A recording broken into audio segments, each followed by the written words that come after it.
Поместите 1 столовую ложку корней в емкость и залейте 1 стаканом воды.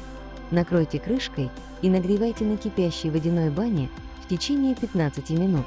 Затем необходимо настоять в течение 10 минут и процедить. Принимайте каждые 4 часа по 1 столовой ложке. Противопоказания: повышенная чувствительность к препарату, детский возраст до 3 лет и на ранних сроках беременности. Перед применением проконсультируйтесь со специалистом.